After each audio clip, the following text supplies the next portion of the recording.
yang bisa kita jadikan pelajaran dalam kehidupan kita sehari-hari.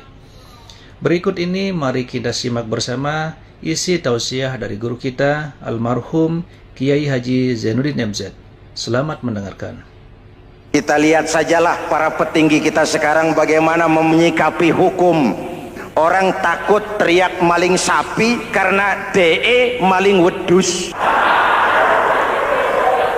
Tidak berani teriak ada maling sapi karena dia maling kambing. Yang lain maling ayam, dikumpulin ternyata maling semua.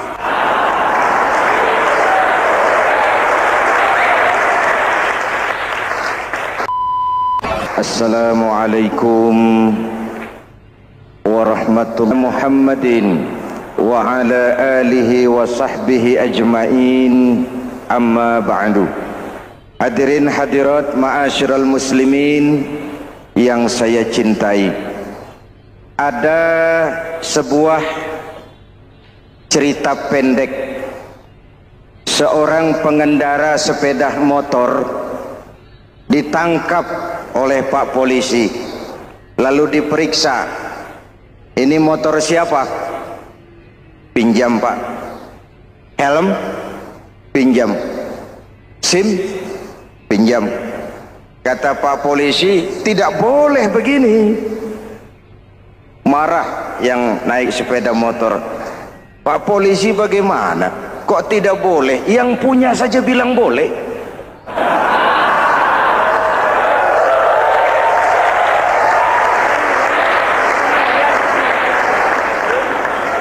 Cerita ini memberikan gambaran bagaimana masyarakat kita sekarang cenderung memboleh-bolehkan diri sendiri, melahirkan permissive society. Masyarakat serba boleh dengan ukuran sakarepe dewe. Itu sebabnya agama diturunkan. Dalam contoh yang indah, Rasul memberikan gambaran bahwa Islam ini bagaikan sebuah bangunan yang komponen pokoknya 5. Bunyal Islamu ala khamsin. Islam dibangun di atas 5 komponen pokok. Jadi kalau Islam ini ibarat bangunan, unsur penunjang pokoknya itu 5. Mari kita analogkan Islam dengan bangunan. Kalau saudara akan membangun rumah, sebelum pasang tiang, pasang genteng, pasang jendela, apa yang lebih dulu dibangun? Fondasi. Kalau Islam ibarat bangunan, fondasinya adalah syahadatu an la ilaha illallah wa anna muhammadar rasulullah. Ini fondasi. Jikalau kuat fondasi, aman bangunan. Jikalau rapuh fondasi, lentur dan luntur bangunan. Maka kuat atau tidak kuatnya bangunan Islam kita bergantung kepada keyakinan dasar tadi, fondasi. Saya bersaksi tidak ada Tuhan selain Allah, artinya saya tidak akan menyembah kecuali hanya kepada Allah. Orang yang benar fondasinya beres sujudnya. Kalau saya yakin tidak ada Tuhan selain Allah, saya tidak akan minta rezeki kecuali hanya kepada Allah. Orang yang benar fondasinya, giat bekerjanya, jauh dari tipu menipu, jauh dari renten, jauh dari riba, jauh dari korupsi, jauh dari judi. Keyakinan memberikan warna terhadap bentuk kepribadian. Kalau saya yakin tidak ada Tuhan selain Allah, saya tidak akan pernah takut kecuali hanya kepada Allah.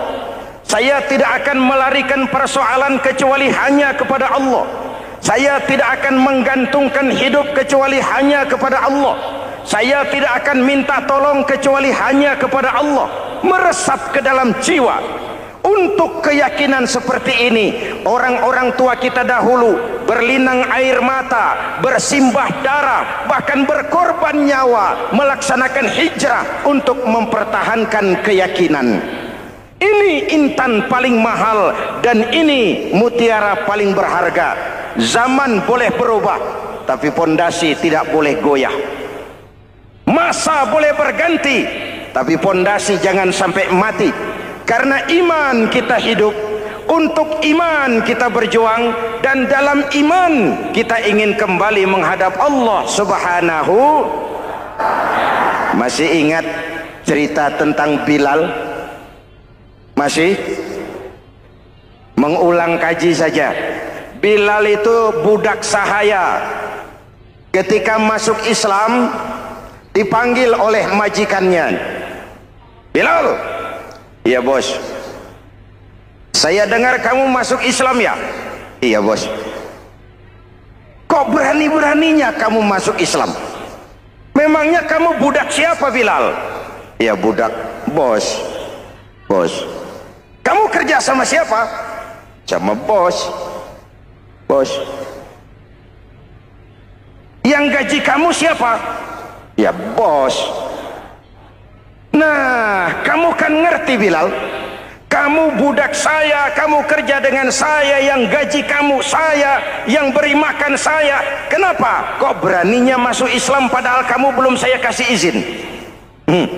Bos, bos boleh beli badan saya, tapi jangan mimpi bisa membeli jiwa saya. Tuhan boleh kuasai badan saya, tapi jangan mimpi bisa menguasai keyakinan saya. Saya memang benar Tuhan yang gaji, tapi kan saya digaji, saya kerja. Kerja itu kewajiban saya, gaji itu hak saya. Soal keyakinan jangan ikut campur bos. Kurang ajar kamu Bilal. Biarin Bilal, begini saja. Kalau kau mau meninggalkan keyakinanmu, meninggalkan Allah Tuhanmu, kau akan kami merdekakan. Tapi kalau kau tetap dalam keyakinanmu, kamu akan saya siksa sampai mati. Bagaimana? Jangan mimpi bos. Lebih baik mati berkalang tanah daripada hidup bercermin bangkai. Biar saya gugur membela keyakinan daripada hidup jadi penjilat menjual akidah. Itu prinsip.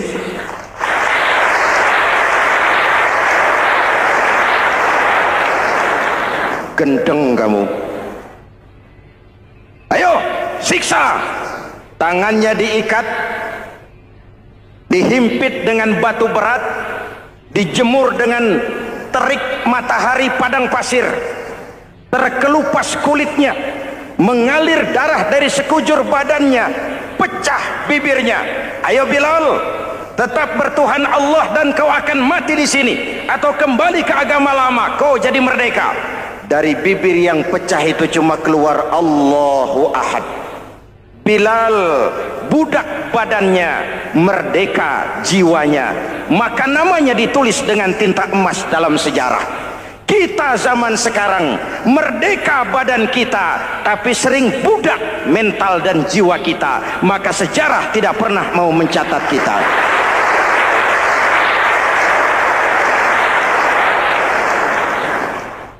Masyarul muslimin yang saya cintai, fondasi sudah. Lalu apa lagi? Mulai memancangkan tiang.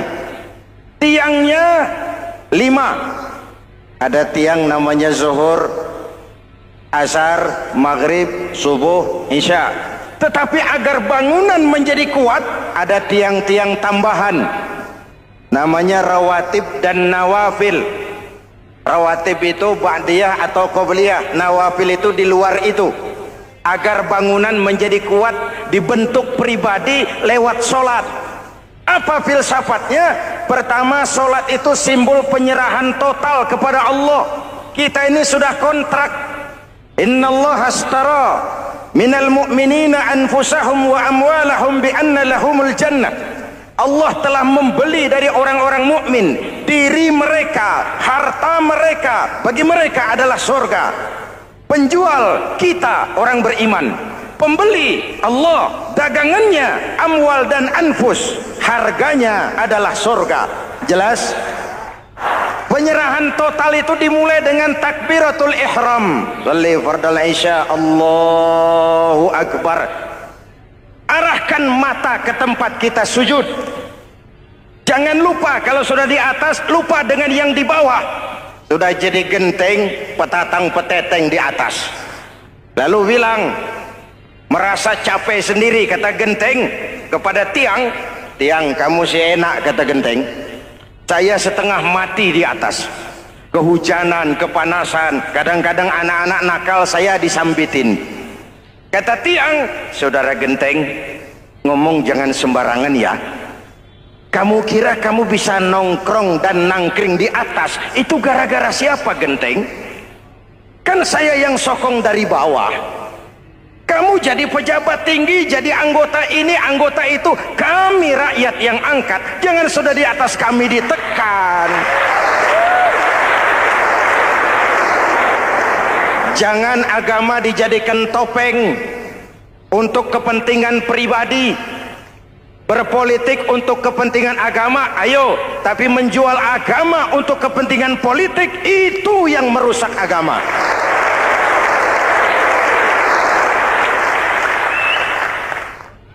Ini kan kita lagi prihatin sedang meluncur kasus Bulog Gate 2. Innalillahi wa inna ilaihi raji'un. Kita lihat sajalah para petinggi kita sekarang bagaimana menyikapi hukum. Sebab saya dengar ada bargaining, orang takut teriak maling sapi karena DE maling wedus. Tidak berani teriak ada maling sapi karena dia maling kambing. Yang lain maling ayam, dikumpulin ternyata maling semua.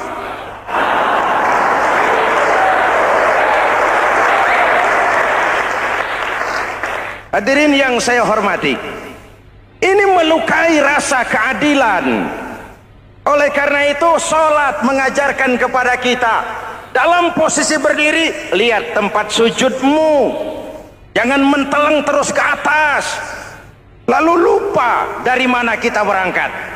Itulah maknanya tawadhu, rendah hati, tidak melonjak angku dan sombong. Ada sebuah hadis Rasulullah bersabda, "Idza aradallahu biqaumin khairan." Apabila Allah menginginkan kebaikan kepada satu bangsa, apabila Allah menginginkan kebaikan kepada satu kelompok rakyat, walla alaihim khulama'uhum, maka yang naik jadi pemimpin adalah orang-orang yang santun, orang-orang yang lemah lembut, bukan orang yang menggunakan kekerasan dan tiran. Sedikit-sedikit main pecat, itu terlambat lahir. Mestinya lahir di zaman Hitler, mestinya lahir di zaman Benito Mussolini, atau kalau mau lebih klasik lagi di zaman Fir'aun. Kalau Allah menginginkan kebaikan kepada satu masyarakat, satu bangsa, satu negara, naiklah orang-orang yang santun, yang ngayomi, yang menjadi solusi dan jalan keluar untuk kepentingan rakyatnya, mampu memberikan keteladanan. Saya tertarik dengan pidato Presiden Cina pada saat dilantik. Cina, Presiden Cina pasti tidak tahu Pancasila, pasti tidak kenal Islam, tapi pidato pelantikannya, berikan saya 100 peti mati, yang 99 akan saya pakai buat koruptor, yang satu akan saya pakai sendiri kalau kamu lihat saya tidak benar. Luar biasa. Yang diperlukan sekarang ini keteladanan, hulama'uhum, sikap ngayomi, mencari jalan keluar, bukan memamerkan kekuasaan, memamerkan kekuatan, arogansi, menghormati perbedaan. Itu ciri demokrasi. Lalu waqadha bainahum ulama'uhum, yang memutuskan hukum adalah pakarnya, ulamanya, mengambil keputusan secara profesional sehingga rakyat beroleh apa yang namanya kepastian hukum, merasa hidup terlindungi, aman dan nyaman. Lalu yang ketiga, wa ja'alal mala fi askhiyaihim, peredaran harta, pergerakan ekonomi berada di tangan orang-orang yang pemurah, yang tidak mau kaya sendiri, tidak mau senyum di atas penderitaan orang lain, menari di atas bangkai saudaranya. Hadirin yang saya hormati, ini cirinya. Tapi sebaliknya kata Nabi, wa idza aradallahu biqaumin syarran, apabila Allah menghendaki kejelekan, keburukan bagi satu bangsa, walla alaihim sufahauhum, yang naik jadi pemimpin orang-orang durjana, orang-orang kurang ajar, tapi dipoles dengan topeng yang bagus. Hei, hei, ini musim topeng. Musim apa? Topeng. Topeng itu apa perlunya? Menyembunyikan wajah asli. Sekarang ini Dracula berwajah Arjuna. Ini musim topeng. Kita rakyat harus hati-hati dan punya filter, mampu memilah dan memilih. Walla alaihim sufahauhum wa qada bainahum juhaluhum, yang memutuskan hukum, yang mengambil keputusan orang-orang bodoh. Wa ja'alal mala fi bukhalaihim, peredaran harta, peredaran ekonomi jatuh di tangan orang-orang yang bakhil, yang tidak punya konsep menciptakan kemakmuran yang merata bagi seluruh rakyat Indonesia.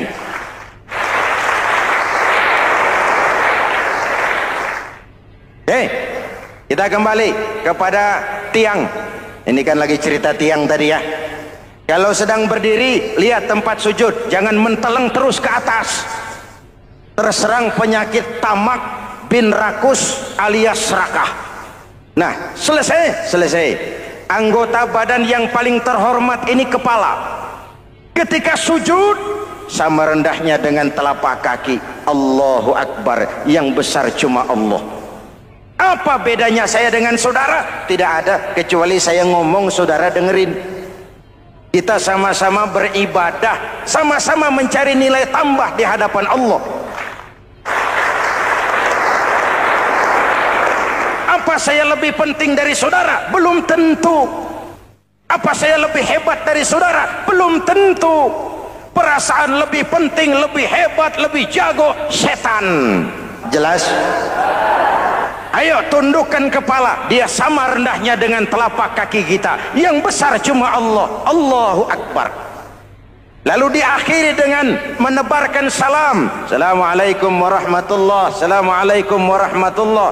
Menebarkan salam, mewujudkan rasa aman, damai, bukan menimbulkan keresahan. Hadirin yang saya hormati, ini karakteristik kita. Selesai sholat, kembali ke masyarakat, ajaran salam diterjemahkan. Apa?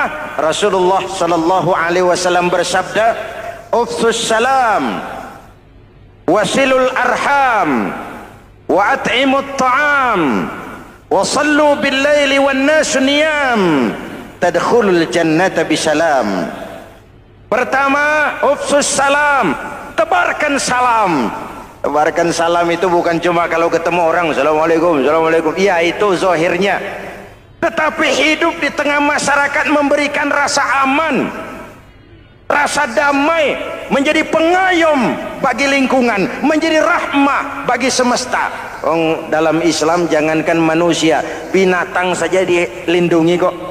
Betul? Betul? Coba kalau belajar istinja itu kan makruh buang air kecil di tanah yang berlubang. Kenapa? Pertama, melindungi binatang yang ada dalam lubang. Siapa tahu di lubang yang saudara kencingi ada semut sedang rapat. Membahas Bologet jilid 2.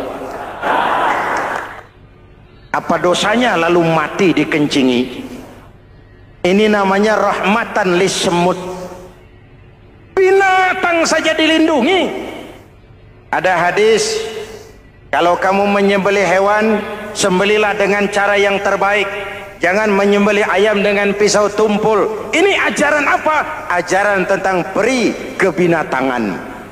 Rahmatan, memberikan rahmah, salam, keselamatan dan kedamaian kepada masyarakat lingkungan. Itu misi seorang muslim.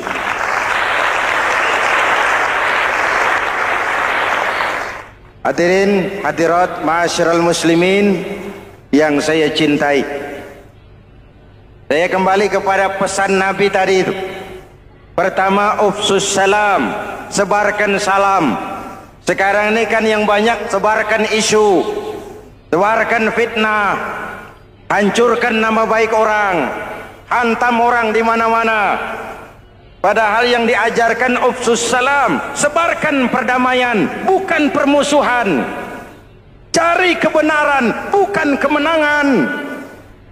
Lalu yang kedua, wasilul arham, sambungkan silaturahmi, tegakkan semangat kekeluargaan dan persaudaraan. Karena kita sudah diikat dengan tali akidah.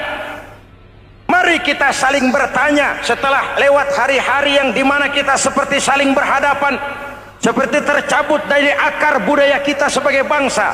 Semangat gotong royong, semangat kekeluargaan makin lentur dan luntur, dan perlu kita angkat kembali ke permukaan. Silul arham, sambungkan semangat silaturahmi. Wa at'imut ta'am, berikan makan orang-orang yang kelaparan, mempunyai kepekaan dan kepedulian. Jangan menari di atas penderitaan orang, jangan tersenyum di atas isak tangis tetangga. At'imut ta'am, mempunyai kepedulian yang tinggi. Wa sallu bil laili wan nasu niyam, bangunlah di keheningan malam ketika orang sedang tidur. Istilah saya, kalau mau telepon Allah, jangan lupa nomor teleponnya, 44342, jumlahnya 17. Zuhur, asar, maghrib, isya, subuh, 44342. Jangan ragu-ragu. Kalau angka cukup, telepon sambung. Kalau angka kurang, hati-hati salah sambung. Pak, mau sambung yang lebih cepat bagaimana? Bisa. Selain nomor itu, coba pakai sambungan langsung jarak jauh, namanya SLJJ. Kapan? Tengah malam. Kenapa tengah malam? Lebih murah. Lebih murah. Saluran kosong, telepon jarang yang pakai, orang banyak tidur. Wa minal laili fatahajjad bihi nafilatan lak asa ayyab'atsaka rabbuka maqaman mahmuda. Nun di keheningan malam, bangun. Seperti bapak-bapak, ibu-ibu sering bangun tengah malam ya Bu? Ya. Ngapain? Kalau bangun tengah malamnya sih saya percaya, cuma urusannya apa? Kira bangun tengah malam mau tahajud, malaikat sudah mau nulis, cuma buang air kecil, tidur lagi. Hampir salah tulis saya.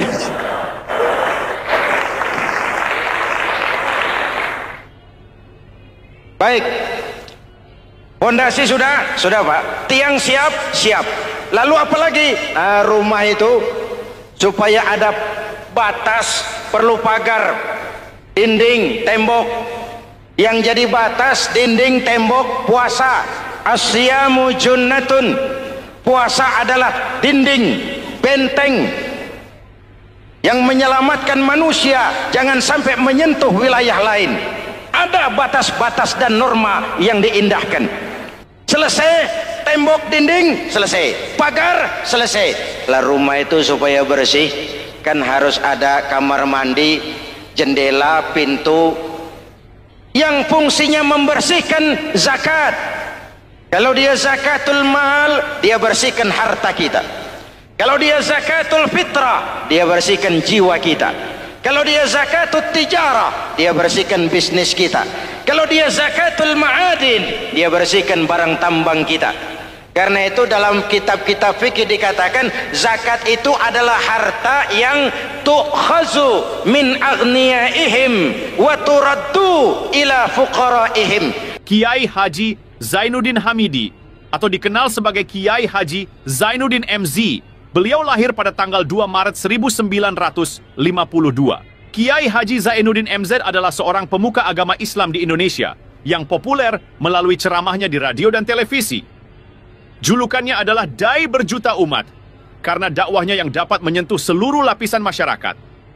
Dan ia pernah menjabat sebagai Ketua Umum Partai Bintang Reformasi, kemudian digantikan oleh Bursah Zarnubi. Kiai Haji Zainuddin MZ merupakan anak tunggal buah cinta pasangan Turmuzi dan Zainabun dari keluarga Betawi asli. Ayahnya yang pensiunan pegawai PLN adalah seorang yang taat beragama, sementara ibunya seorang ibu rumah tangga. Sejak umur 2 tahun, Kiai Haji Zainuddin MZ sudah ditinggal sang ayah. Untuk memenuhi kebutuhan hidupnya, sejak kecil Kiai Haji Zainuddin MZ sering membantu sang ibu untuk berjualan nasi uduk. Selama 6 tahun Kiai Haji Zainuddin MZ mengenyam pendidikan di bawah asuhan Kiai Haji Idham Chalid, ulama karismatik asal Kalimantan, sekaligus politisi ulung yang pernah menjabat sebagai Ketua MPR dan Ketua DPR pada periode 1971 sampai 1977. Kiai Haji Zainuddin MZ ini semakin dikenal masyarakat ketika ceramahnya mulai memasuki dunia rekaman. Kasetnya beredar bukan saja di seluruh pelosok Nusantara, tetapi juga ke beberapa negara Asia. Kiai Haji Zainuddin MZ pernah diangkat menjadi anggota Majelis Permusyawaratan Rakyat Republik Indonesia periode 1997 sampai 1999. Beliau pernah mengisi di suatu acara TV seperti acara Tabligh Akbar Ramadan, Indosiar mulai dari tahun 2000 sampai tahun 2001. Acara TV pengantar sahur dan berbuka puasa, Indosiar dari tahun 1999 sampai 2002. Dakwah puasa acara TV SCTV dari tahun 1991 sampai 2001. Kiai Haji Zainuddin MZ meninggal dunia pada 5 Juli 2011 dalam perjalanan menuju Rumah Sakit Pusat Pertamina karena serangan jantung dan gula darah. Ia meninggal setelah sarapan bersama keluarga di rumahnya Gandaria 1, Kebayoran Baru, Jakarta Selatan. Itulah biografi singkat dari beliau. Mari kita kirimkan Al-Fatihah untuk beliau, Kiai Haji Zainuddin MZ. Jikalau kuat fondasi, aman bangunan. Jikalau rapuh pondasi, lentur dan luntur bangunan. Maka kuat atau tidak kuatnya bangunan Islam kita bergantung kepada keyakinan dasar tadi, fondasi. Saya bersaksi tidak ada Tuhan selain Allah, artinya saya tidak akan menyembah kecuali hanya kepada Allah.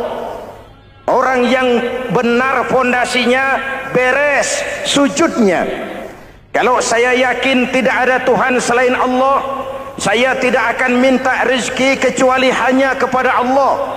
Orang yang benar fondasinya, giat bekerjanya, jauh dari tipu menipu, jauh dari renten, jauh dari riba, jauh dari korupsi, jauh dari judi. Keyakinan memberikan warna terhadap bentuk kepribadian.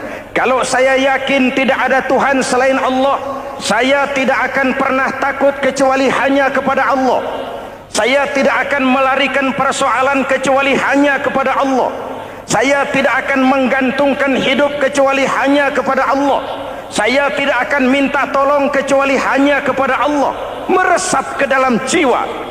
Untuk keyakinan seperti ini, orang-orang tua kita dahulu berlinang air mata, bersimbah darah, bahkan berkorban nyawa, melaksanakan hijrah untuk mempertahankan keyakinan. Ini intan paling mahal dan ini mutiara paling berharga. Zaman boleh berubah, tapi pondasi tidak boleh goyah. Masa boleh berganti, tapi pondasi jangan sampai mati. Karena iman kita hidup, untuk iman kita berjuang, dan dalam iman kita ingin kembali menghadap Allah Subhanahu. Masih ingat cerita tentang Bilal? Masih? Mengulang kaji saja. Bilal itu budak sahaya. Ketika masuk Islam, dipanggil oleh majikannya. Bilal, iya bos. Saya dengar kamu masuk Islam ya? Iya bos. Kok Kok berani-beraninya kamu masuk Islam? Memangnya kamu budak siapa, Bilal? Ya budak bos. Bos. Kamu kerja sama siapa? Sama bos. Bos. Yang gaji kamu siapa? Ya bos. Nah, kamu kan ngerti, Bilal. Kamu budak saya, kamu kerja dengan saya, yang gaji kamu saya, yang beri makan saya. Kenapa? Kok beraninya masuk Islam padahal kamu belum saya kasih izin? Bos, bos boleh beli badan saya, tapi jangan mimpi bisa membeli jiwa saya. Tuhan boleh kuasai badan saya, tapi jangan mimpi bisa menguasai keyakinan saya. Saya memang benar Tuhan yang gaji, tapi kan saya digaji, saya kerja. Kerja itu kewajiban saya, gaji itu hak saya. Soal keyakinan, jangan ikut campur, bos. Kurang ajar kamu, Bilal. Biarin. Bilal, begini saja. Kalau kau mau meninggalkan keyakinanmu, meninggalkan Allah Tuhanmu, kau akan kami merdekakan. Tapi kalau kau tetap dalam keyakinanmu, kamu akan saya siksa sampai mati. Bagaimana? Jangan mimpi, bos. Lebih baik mati berkalang tanah daripada hidup bercermin bangkai. Biar saya gugur membela keyakinan daripada hidup jadi penjilat menjual akidah. Itu prinsip.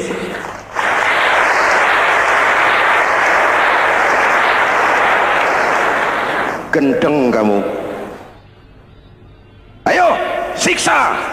Tangannya diikat, dihimpit dengan batu berat, dijemur dengan terik matahari padang pasir, terkelupas kulitnya, mengalir darah dari sekujur badannya, pecah bibirnya. Ayo Bilal, tetap bertuhan Allah dan kau akan mati di sini, atau kembali ke agama lama, kau jadi merdeka. Dari bibir yang pecah itu cuma keluar Allahu Ahad. Bilal budak badannya, merdeka jiwanya, maka namanya ditulis dengan tinta emas dalam sejarah. Kita zaman sekarang merdeka badan kita, tapi sering budak mental dan jiwa kita, maka sejarah tidak pernah mau mencatat kita.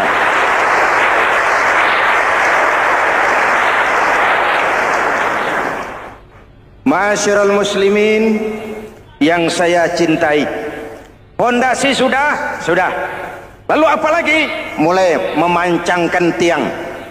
Tiangnya 5. Ada tiang namanya zuhur, asar, maghrib, subuh, isya. Tetapi agar bangunan menjadi kuat, ada tiang-tiang tambahan. Namanya rawatib dan nawafil. Rawatib itu ba'diyah atau qobliyah, nawafil itu di luar itu. Agar bangunan menjadi kuat, dibentuk pribadi lewat solat. Apa filsafatnya? Pertama, solat itu simbol penyerahan total kepada Allah. Kita ini sudah kontrak. Innallaha astara minal mu'minina anfusahum wa amwalahum bi anna lahumul jannah. Allah telah membeli dari orang-orang mukmin diri mereka, harta mereka, bagi mereka adalah surga. Penjual kita orang beriman, pembeli Allah, dagangannya amwal dan anfus, harganya adalah surga. Jelas? Penyerahan total itu dimulai dengan takbiratul ihram. Shalli fardal isya, Allahu akbar. Arahkan mata ke tempat kita sujud. Jangan lupa kalau sudah di atas, lupa dengan yang di bawah. Sudah jadi genteng, petatang peteteng di atas. Lalu bilang, merasa capek sendiri, kata genteng kepada tiang. Tiang, kamu sih enak, kata genteng. Saya setengah mati di atas. Kehujanan, kepanasan, kadang-kadang anak-anak nakal saya disambitin. Kata tiang, saudara genteng, ngomong jangan sembarangan ya. Kamu kira kamu bisa nongkrong dan nangkring di atas, itu gara-gara siapa genteng? Kan saya yang sokong dari bawah. Kamu jadi pejabat tinggi, jadi anggota ini, anggota itu. Kami rakyat yang angkat. Jangan sudah di atas kami ditekan. Jangan agama dijadikan topeng untuk kepentingan pribadi. Berpolitik untuk kepentingan agama, ayo. Tapi menjual agama untuk kepentingan politik, itu yang merusak agama.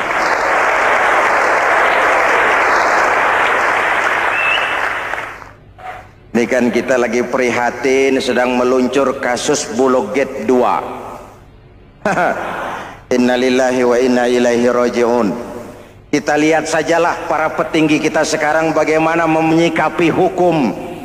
Sebab saya dengar ada bargaining, orang takut teriak maling sapi karena DE maling wedus. Tidak berani teriak ada maling sapi karena dia maling kambing. Yang lain maling ayam, dikumpulin ternyata maling semua.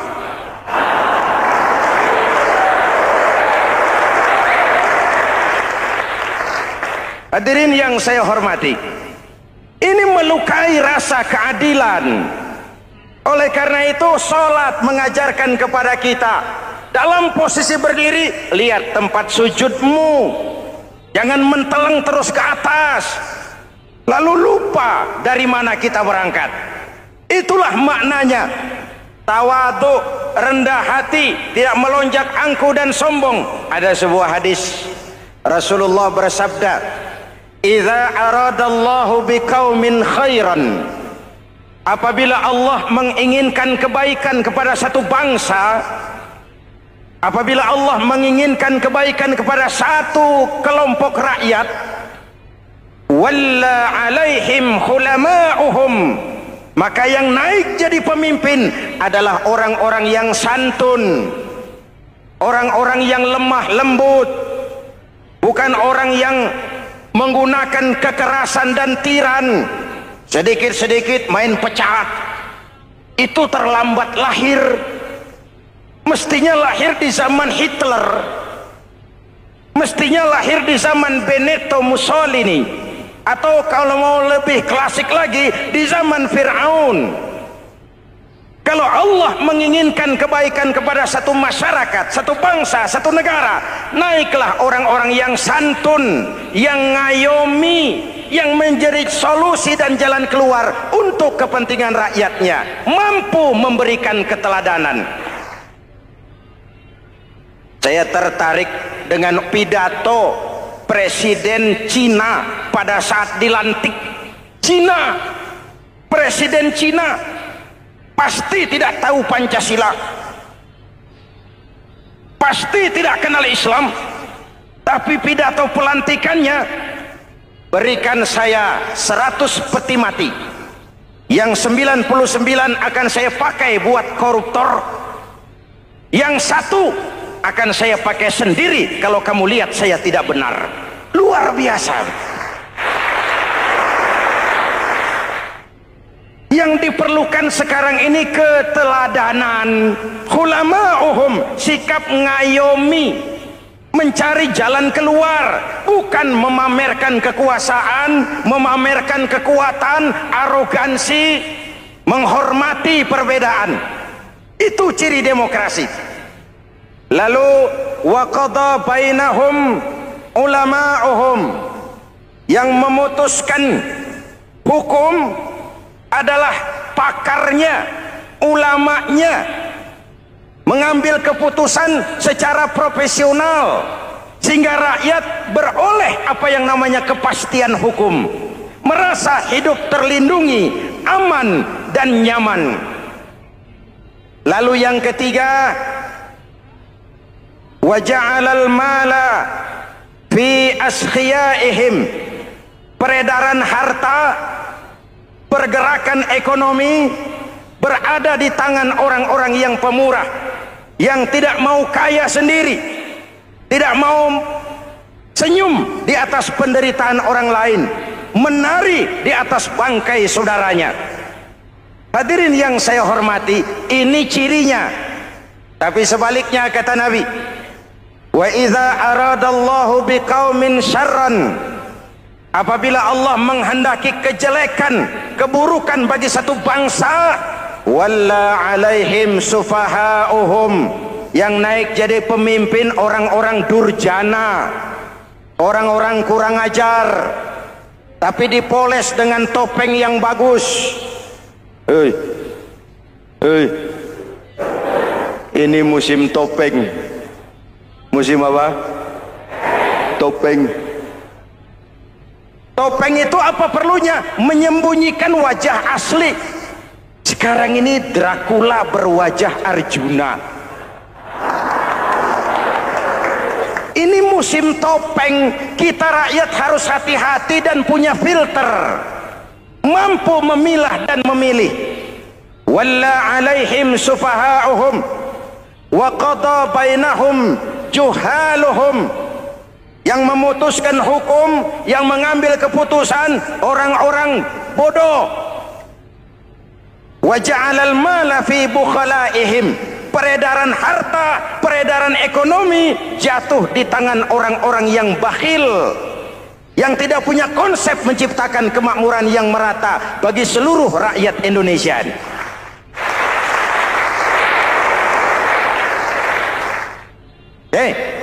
Kita kembali kepada tiang. Ini kan lagi cerita tiang tadi ya. Kalau sedang berdiri, lihat tempat sujud, jangan menteleng terus ke atas. Terserang penyakit tamak bin rakus alias serakah. Nah, selesai. Anggota badan yang paling terhormat ini kepala. Ketika sujud, sama rendahnya dengan telapak kaki. Allahu Akbar, yang besar cuma Allah. Apa bedanya saya dengan saudara? Tidak ada, kecuali saya ngomong saudara dengerin. Kita sama-sama beribadah, sama-sama mencari nilai tambah di hadapan Allah. Apa saya lebih penting dari saudara? Belum tentu. Apa saya lebih hebat dari saudara? Belum tentu. Perasaan lebih penting, lebih hebat, lebih jago setan. Jelas? Ayo tundukkan kepala, dia sama rendahnya dengan telapak kaki kita. Yang besar cuma Allah. Allahu Akbar. Lalu diakhiri dengan menebarkan salam. Assalamualaikum warahmatullah. Assalamualaikum warahmatullah. Menebarkan salam, mewujudkan rasa aman, damai, bukan menimbulkan keresahan. Hadirin yang saya hormati, ini karakteristik kita. Selesai sholat, kembali ke masyarakat, ajaran salam diterjemahkan. Apa? Rasulullah sallallahu alaihi wasallam bersabda, "Ufsus salam, wasilul arham, wa at'imut ta'am, wa sallu bil laili wan nasu niyam, tadkhulul jannata bisalam." Pertama, ufsus salam, tebarkan salam. Tebarkan salam itu bukan cuma kalau ketemu orang assalamualaikum, assalamualaikum. Iya, itu zahirnya. Tetapi hidup di tengah masyarakat memberikan rasa aman, rasa damai, menjadi pengayom bagi lingkungan, menjadi rahmah bagi semesta. Dalam Islam jangankan manusia, binatang saja dilindungi kok. Betul? Betul? Coba kalau belajar istinja itu kan makruh buang air kecil di tanah yang berlubang. Kenapa? Pertama, melindungi binatang yang ada dalam lubang. Siapa tahu di lubang yang saudara kencingi ada semut sedang rapat. Membahas Bologet jilid 2. Apa dosanya lalu mati dikencingi? Ini namanya rahmatan lis semut. Binatang saja dilindungi. Ada hadis, kalau kamu menyembelih hewan, sembelilah dengan cara yang terbaik. Jangan menyembelih ayam dengan pisau tumpul. Ini ajaran apa? Ajaran tentang peri kebinatangan. Rahmatan, memberikan rahmah, salam, keselamatan dan kedamaian kepada masyarakat lingkungan. Itu misi seorang muslim.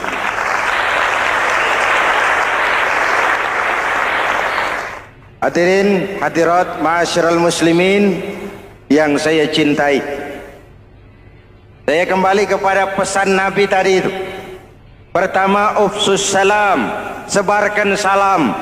Sekarang ini kan yang banyak sebarkan isu, sebarkan fitnah, hancurkan nama baik orang, hantam orang di mana-mana. Padahal yang diajarkan ufsus salam, sebarkan perdamaian, bukan permusuhan. Cari kebenaran, bukan kemenangan.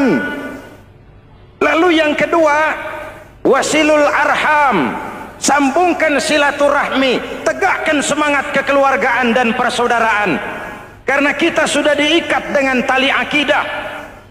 Mari kita saling bertanya setelah lewat hari-hari yang dimana kita seperti saling berhadapan, seperti tercabut dari akar budaya kita sebagai bangsa. Semangat gotong royong, semangat kekeluargaan makin lentur dan luntur, dan perlu kita angkat kembali ke permukaan. Silul arham, sambungkan semangat silaturahmi. Wa at'imut ta'am, berikan makan orang-orang yang kelaparan, mempunyai kepekaan dan kepedulian. Jangan menari di atas penderitaan orang, jangan tersenyum di atas isak tangis tetangga. At'imut ta'am, mempunyai kepedulian yang tinggi. Wa sallu bil laili wan nasu niyam, bangunlah di keheningan malam ketika orang sedang tidur.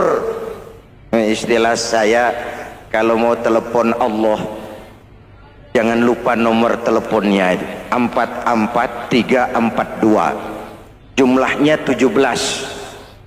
Zuhur, asar, maghrib, isya, subuh, 44342.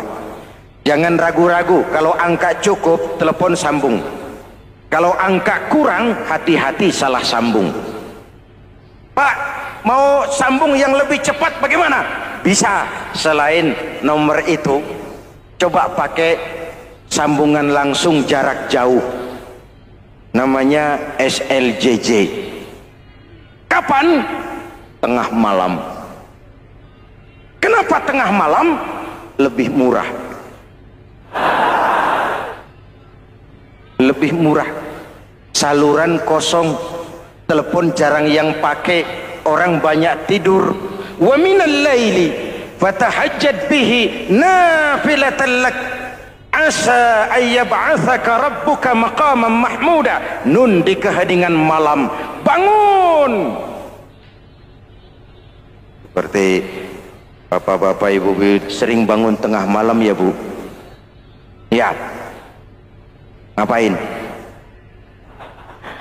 Kalau bangun tengah malamnya sih saya percaya, cuma urusannya apa? Kira bangun tengah malam mau tahajud, malaikat sudah mau nulis, cuma buang air kecil, tidur lagi. Hampir salah tulis saya.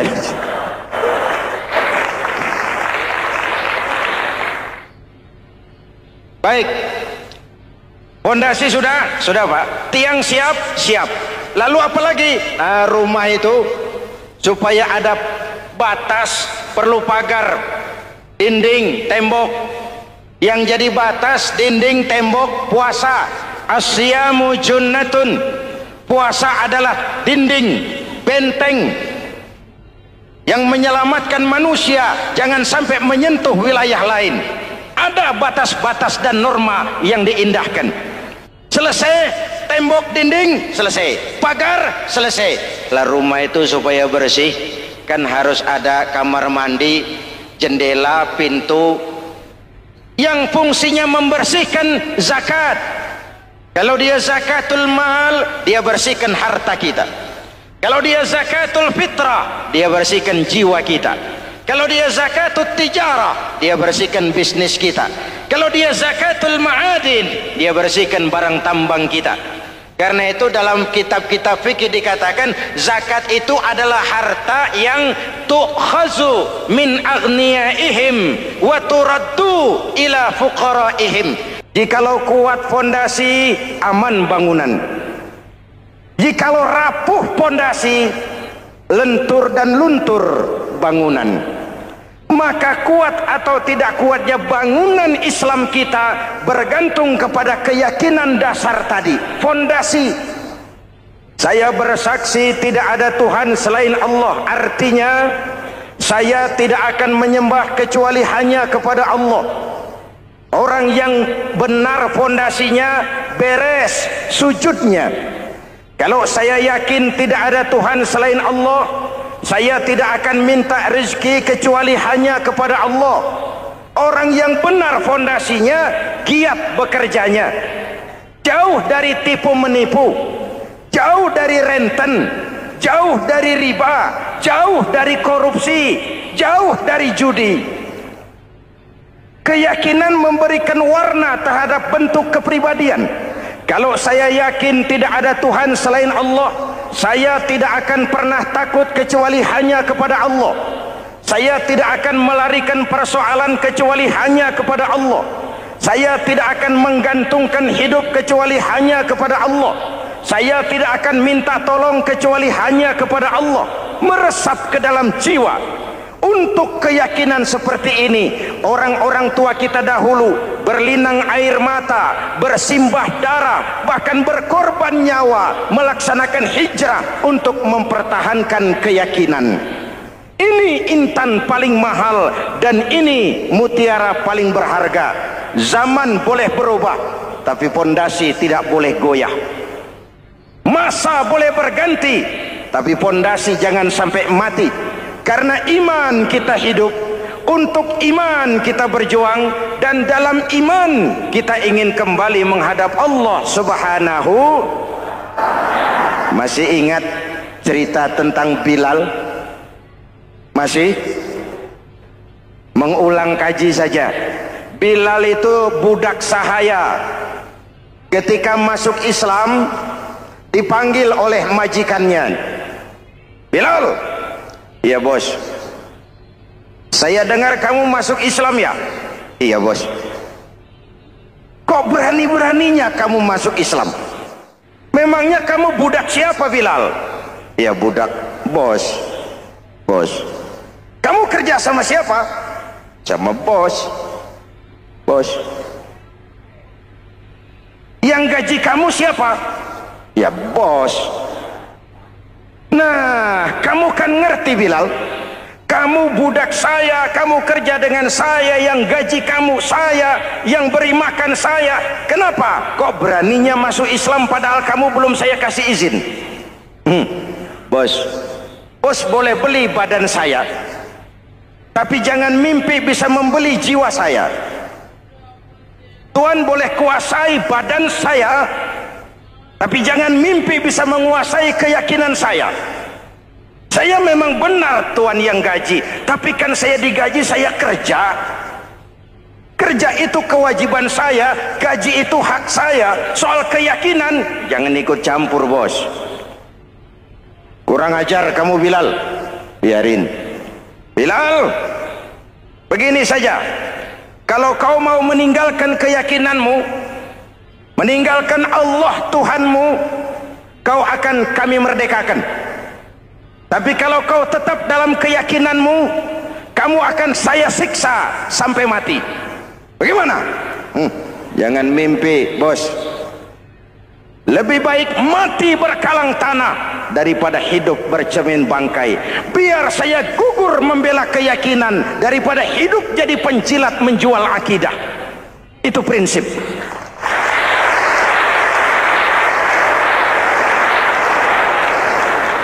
Gendeng kamu. Ayo siksa. Tangannya diikat, dihimpit dengan batu berat, dijemur dengan terik matahari padang pasir, terkelupas kulitnya, mengalir darah dari sekujur badannya, pecah bibirnya. Ayo Bilal, tetap bertuhan Allah dan kau akan mati di sini, atau kembali ke agama lama, kau jadi merdeka. Dari bibir yang pecah itu cuma keluar Allahu Ahad. Subhanallah, sangat luar biasa apa yang sudah dijelaskan oleh guru kita almarhum Kiai Haji Zainuddin MZ. Sahabat beriman yang dimuliakan Allah, tetaplah di channel ini karena kajian ini belum selesai dan masih banyak lagi hal-hal menarik yang akan disampaikan oleh guru kita almarhum Kiai Haji Zainuddin MZ. Maka dari itu tetaplah di sini dan mari kita lanjutkan kembali. Selamat mendengarkan. Bilal budak badannya, merdeka jiwanya, maka namanya ditulis dengan tinta emas dalam sejarah. Kita zaman sekarang merdeka badan kita, tapi sering budak mental dan jiwa kita, maka sejarah tidak pernah mau mencatat kita.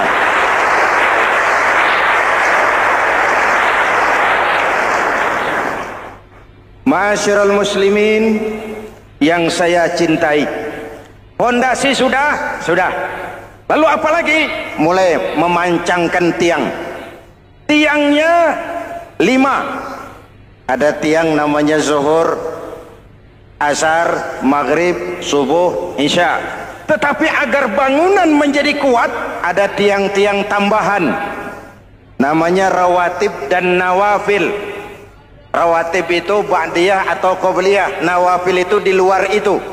Agar bangunan menjadi kuat, dibentuk pribadi lewat sholat. Apa filsafatnya? Pertama, sholat itu simbol penyerahan total kepada Allah. Kita ini sudah kontrak.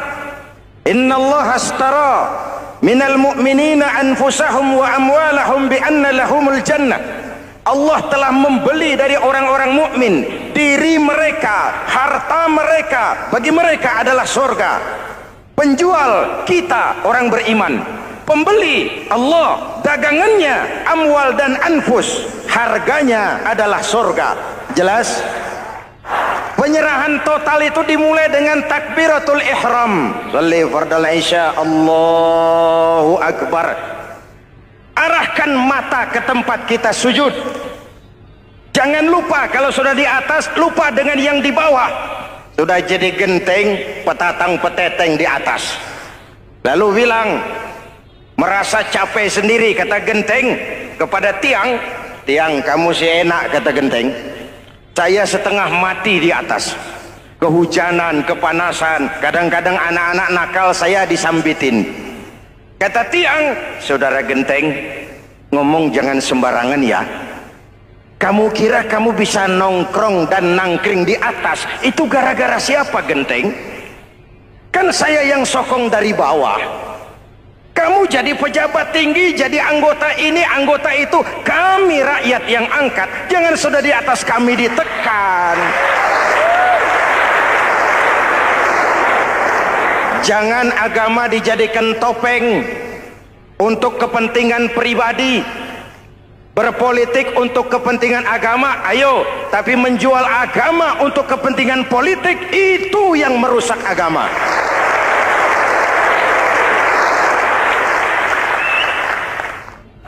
Ini kan kita lagi prihatin, sedang meluncur kasus Bulog Gate 2. Innalillahi wa inna ilaihi raji'un. Kita lihat sajalah para petinggi kita sekarang bagaimana menyikapi hukum. Sebab saya dengar ada bargaining, orang takut teriak maling sapi karena DE maling wedus. Tidak berani teriak ada maling sapi karena dia maling kambing. Yang lain maling ayam, dikumpulin ternyata maling semua.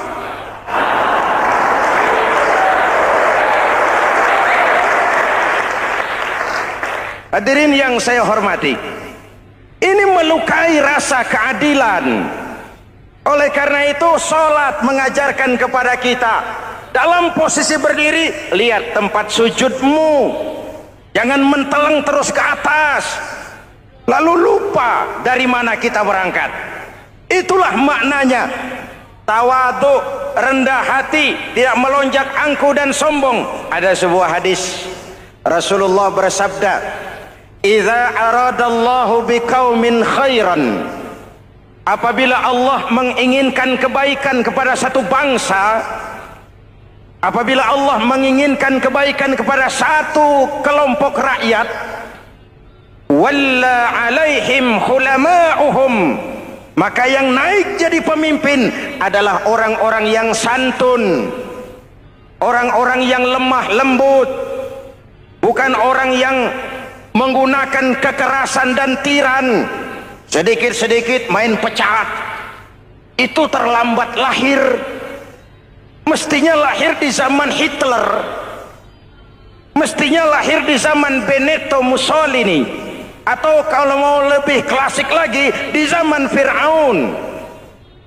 Kalau Allah menginginkan kebaikan kepada satu masyarakat, satu bangsa, satu negara, naiklah orang-orang yang santun, yang ngayomi, yang menjadi solusi dan jalan keluar untuk kepentingan rakyatnya, mampu memberikan keteladanan.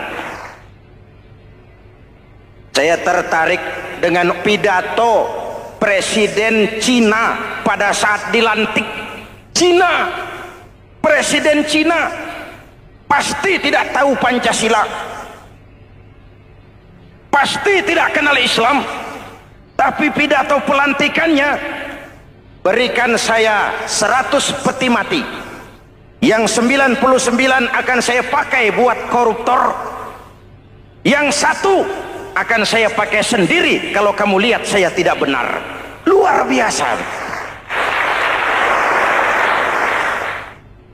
Yang diperlukan sekarang ini keteladanan, hulama'uhum, sikap ngayomi, mencari jalan keluar, bukan memamerkan kekuasaan, memamerkan kekuatan, arogansi, menghormati perbedaan. Itu ciri demokrasi.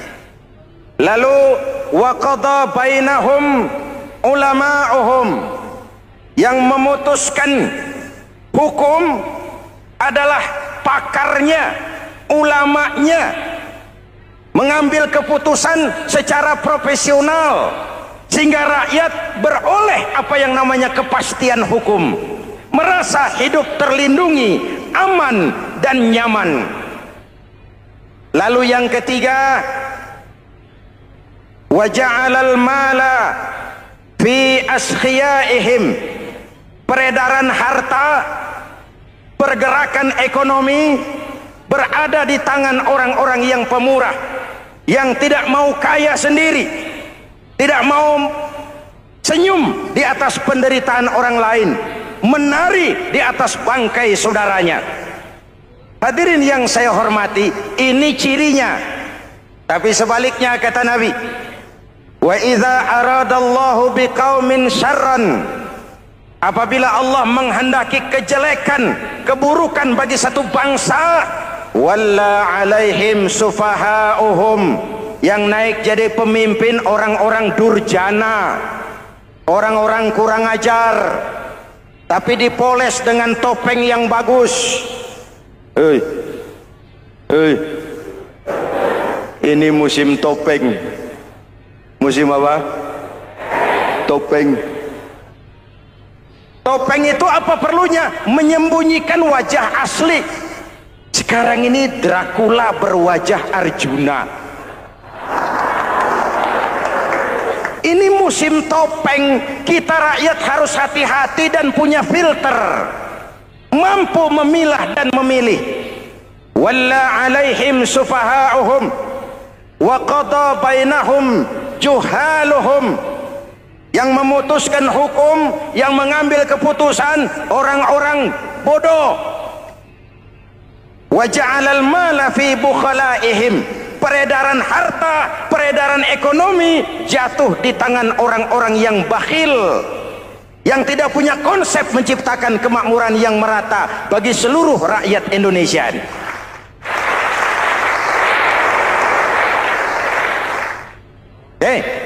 Kita kembali kepada tiang. Ini kan lagi cerita tiang tadi ya. Kalau sedang berdiri, lihat tempat sujud, jangan menteleng terus ke atas. Terserang penyakit tamak bin rakus alias serakah. Nah, selesai. Anggota badan yang paling terhormat ini kepala. Ketika sujud, sama rendahnya dengan telapak kaki. Allahu Akbar, yang besar cuma Allah. Apa bedanya saya dengan saudara? Tidak ada, kecuali saya ngomong saudara dengerin. Kita sama-sama beribadah, sama-sama mencari nilai tambah di hadapan Allah. Apa saya lebih penting dari saudara? Belum tentu.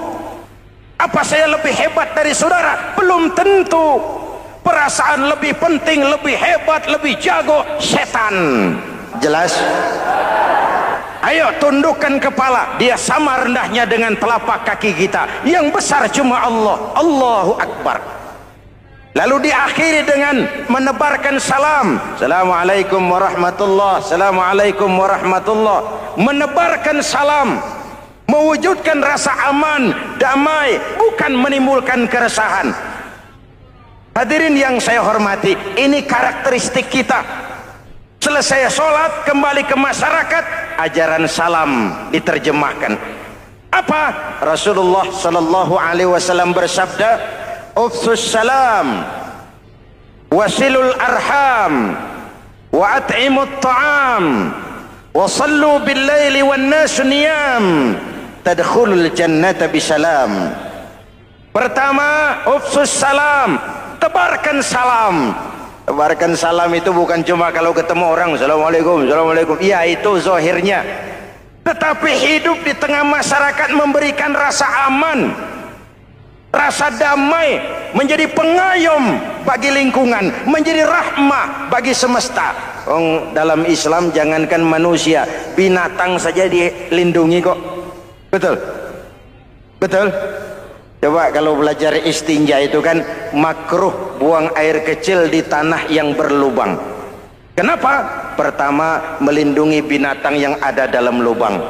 Siapa tahu di lubang yang saudara kencingi ada semut sedang rapat. Membahas Buloget jilid 2. Apa dosanya lalu mati dikencingi? Ini namanya rahmatan lis semut. Binatang saja dilindungi.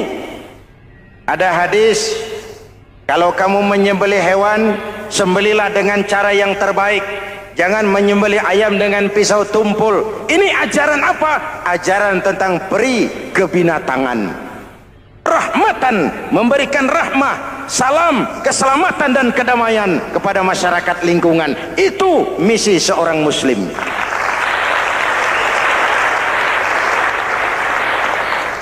Hadirin hadirat ma'asyiral muslimin yang saya cintai, saya kembali kepada pesan Nabi tadi itu. Pertama, ufsus salam, sebarkan salam. Sekarang ini kan yang banyak sebarkan isu, sebarkan fitnah, hancurkan nama baik orang, hantam orang di mana-mana. Padahal yang diajarkan ufsus salam, sebarkan perdamaian, bukan permusuhan. Cari kebenaran, bukan kemenangan. Lalu yang kedua, wasilul arham, sambungkan silaturahmi, tegakkan semangat kekeluargaan dan persaudaraan.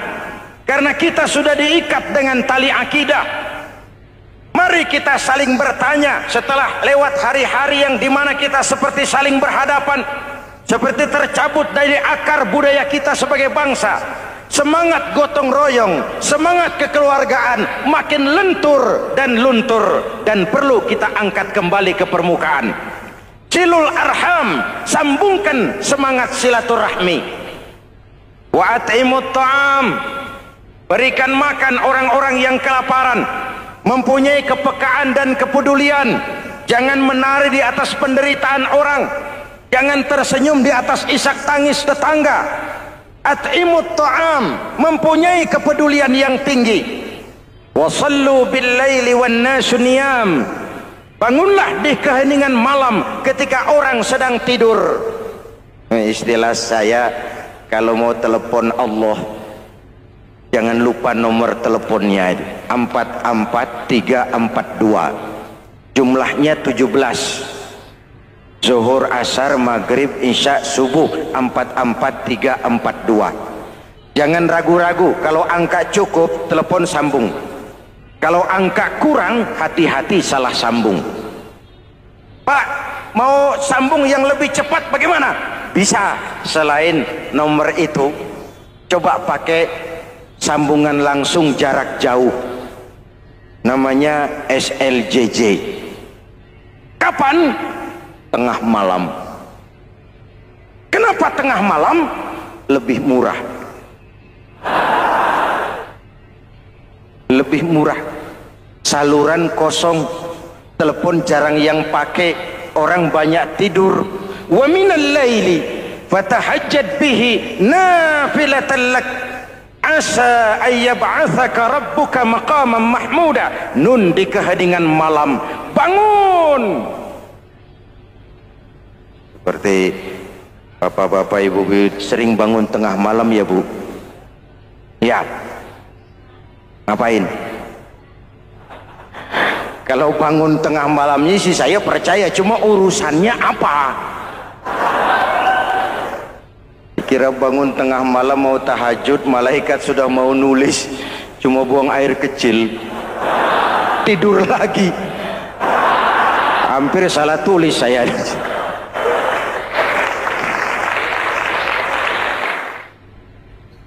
Baik, fondasi sudah Pak, tiang siap. Lalu apa lagi? Nah, rumah itu supaya ada batas, perlu pagar, dinding, tembok. Yang jadi batas, dinding, tembok, puasa. Asyamu junnatun. Puasa adalah dinding, benteng yang menyelamatkan manusia jangan sampai menyentuh wilayah lain. Ada batas-batas dan norma yang diindahkan. Selesai, tembok, dinding, selesai. Pagar, selesai. Lah rumah itu supaya bersih kan harus ada kamar mandi, jendela, pintu yang fungsinya membersihkan zakat. Kalau dia zakatul mal, dia bersihkan harta kita. Kalau dia zakatul fitrah, dia bersihkan jiwa kita. Kalau dia zakatul tijarah, dia bersihkan bisnis kita. Kalau dia zakatul ma'adin, dia bersihkan barang tambang kita. Karena itu dalam kitab-kitab fikih dikatakan zakat itu adalah harta yang tu'khazu min aghniyaihim wa turaddu ila fuqaraihim. Alhamdulillahirrabbilalamin. Demikianlah kajian yang sangat luar biasa yang sudah disampaikan oleh guru kita almarhum Kiai Haji Zainuddin MZ. Banyak sekali ilmu, hikmah, dan manfaat yang bisa kita jadikan pelajaran dalam kehidupan kita sehari-hari. Sahabat beriman yang dimuliakan Allah, mari kita doakan guru kita, semoga beliau diampuni segala dosa-dosanya dan dilapangkan kuburnya. Amin ya Rabbal Alamin. Dan buat sahabat semua yang sudah setia mendengarkan tausiah ini sampai selesai, saya ucapkan terima kasih banyak. Semoga Allah Subhanahu wa Ta'ala senantiasa selalu melimpahkan rahmat dan karunia-Nya kepada sahabat semua, selalu diberikan kesehatan, dimudahkan segala urusannya, dan dilancarkan rezekinya. Amin amin ya Rabbal Alamin. Sahabat beriman yang dimuliakan Allah, demikian yang dapat saya bagikan. Semoga bermanfaat, dan kurang lebihnya mohon maaf. Sampai bertemu lagi di kajian berikutnya.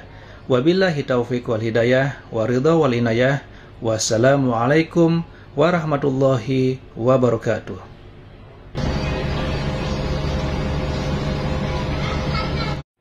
Assalamualaikum warahmatullahi wabarakatuh. Alhamdulillahirrabbilalamin. Wassalatu wassalamu ala ashrafil anbiya'i wal mursalin Sayyidina Muhammadin wa ala alihi wa sahbihi ajma'in, amma ba'du. Sahabat beriman yang dimuliakan Allah, syukur alhamdulillah kita bertemu di channel ini. Pada hari Jumat yang penuh berkah ini, saya mengajak sahabatku semua untuk sejenak meluangkan waktu kita mendengarkan tausiah fenomenal dari guru kita almarhum Kiai Haji Zainuddin MZ. Tentunya banyak sekali ilmu, hikmah, dan manfaat yang bisa kita jadikan pelajaran dalam kehidupan kita sehari-hari. Berikut ini mari kita simak bersama isi tausiah dari guru kita almarhum Kiai Haji Zainuddin MZ. Selamat mendengarkan. Kita lihat sajalah para petinggi kita sekarang bagaimana menyikapi hukum. Orang takut teriak maling sapi karena DE maling wedus. Tidak berani teriak ada maling sapi karena dia maling kambing. Yang lain maling ayam, dikumpulin ternyata maling semua.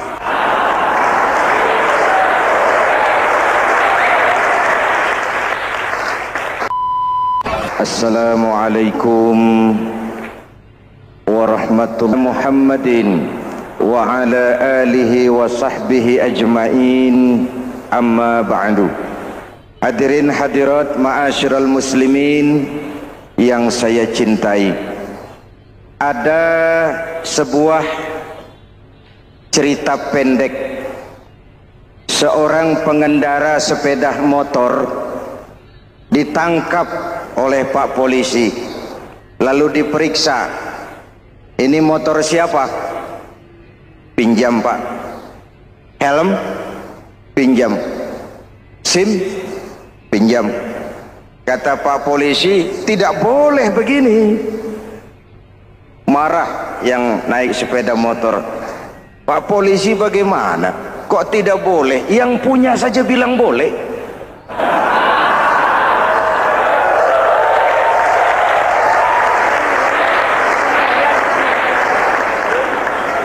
Cerita ini memberikan gambaran bagaimana masyarakat kita sekarang cenderung memboleh-bolehkan diri sendiri, melahirkan permissive society. Masyarakat serba boleh dengan ukuran sakarepe dewe. Itu sebabnya agama diturunkan. Dalam contoh yang indah, Rasul memberikan gambaran bahwa Islam ini bagaikan sebuah bangunan yang komponen pokoknya 5. Bunyal Islamu ala khamsin. Islam dibangun di atas 5 komponen pokok.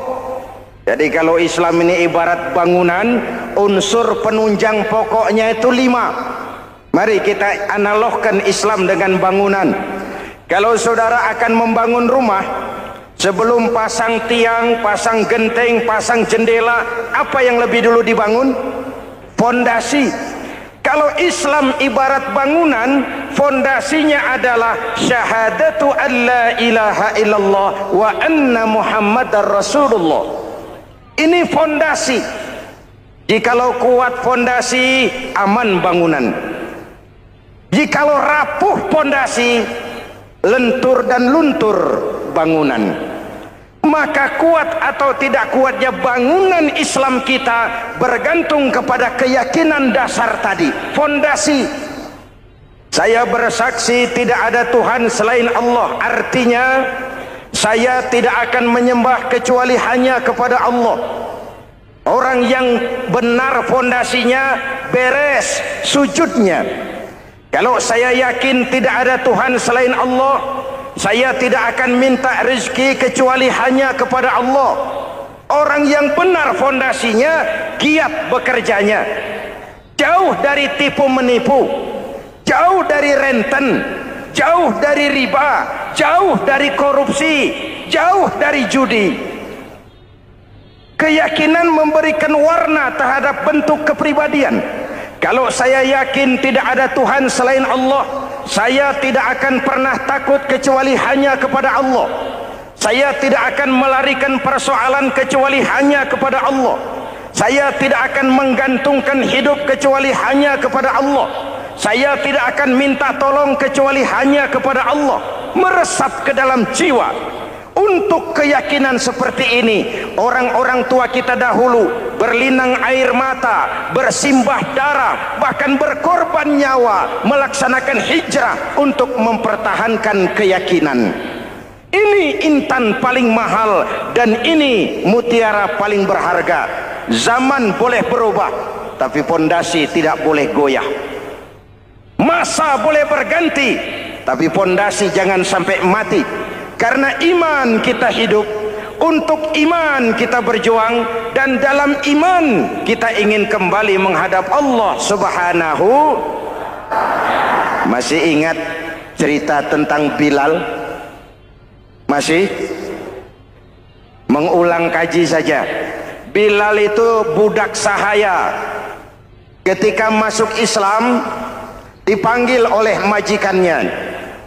Bilal, iya bos. Saya dengar kamu masuk Islam ya? Iya bos. Kok berani-beraninya kamu masuk Islam? Memangnya kamu budak siapa Bilal? Iya budak bos. Bos. Kamu kerja sama siapa? Sama bos. Bos. Yang gaji kamu siapa? Ya bos. Nah, kamu kan ngerti Bilal, kamu budak saya, kamu kerja dengan saya, yang gaji kamu saya, yang beri makan saya. Kenapa kok beraninya masuk Islam padahal kamu belum saya kasih izin? Bos, bos boleh beli badan saya, tapi jangan mimpi bisa membeli jiwa saya. Tuhan boleh kuasai badan saya, tapi jangan mimpi bisa menguasai keyakinan saya. Saya memang benar Tuhan yang gaji, tapi kan saya digaji, saya kerja. Kerja itu kewajiban saya, gaji itu hak saya. Soal keyakinan, jangan ikut campur bos. Kurang ajar kamu Bilal. Biarin. Bilal, begini saja. Kalau kau mau meninggalkan keyakinanmu, meninggalkan Allah Tuhanmu, kau akan kami merdekakan. Tapi kalau kau tetap dalam keyakinanmu, kamu akan saya siksa sampai mati. Bagaimana? Jangan mimpi bos. Lebih baik mati berkalang tanah daripada hidup bercermin bangkai. Biar saya gugur membela keyakinan daripada hidup jadi penjilat menjual akidah. Itu prinsip.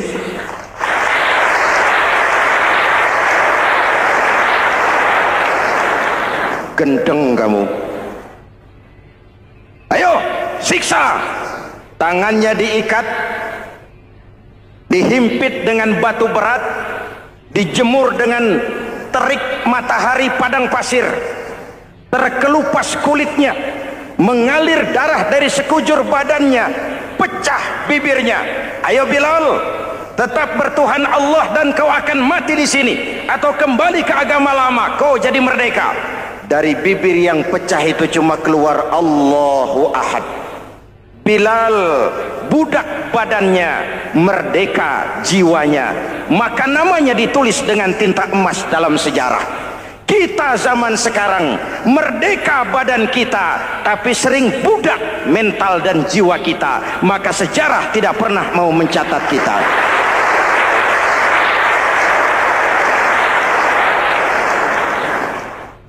Masyarul muslimin yang saya cintai, fondasi sudah. Lalu apa lagi? Mulai memancangkan tiang. Tiangnya 5. Ada tiang namanya zuhur, asar, maghrib, subuh, isya.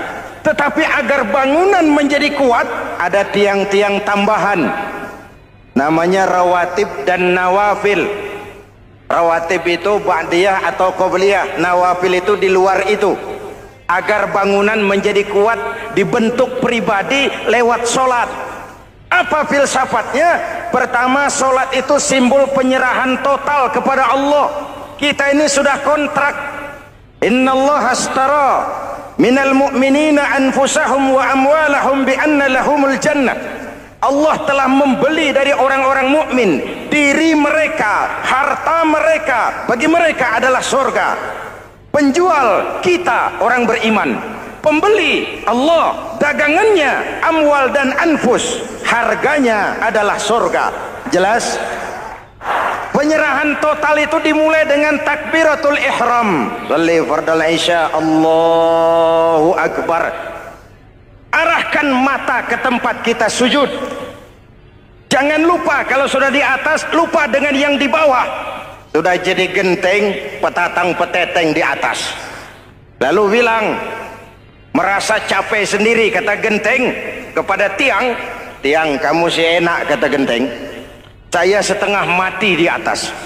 Kehujanan, kepanasan, kadang-kadang anak-anak nakal saya disambitin.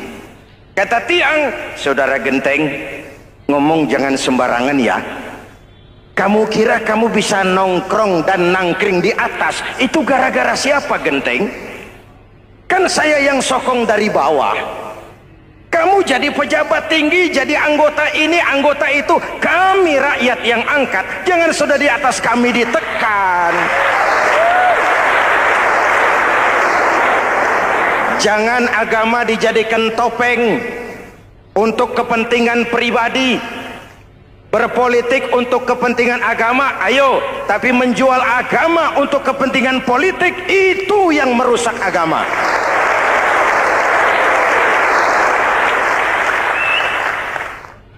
Ini kan kita lagi prihatin sedang meluncur kasus Bulog Gate 2. Innalillahi wa inna ilaihi raji'un. Kita lihat sajalah para petinggi kita sekarang bagaimana menyikapi hukum. Sebab saya dengar ada bargaining, orang takut teriak maling sapi karena DE maling wedus. Tidak berani teriak ada maling sapi karena dia maling kambing. Yang lain maling ayam, dikumpulin ternyata maling semua.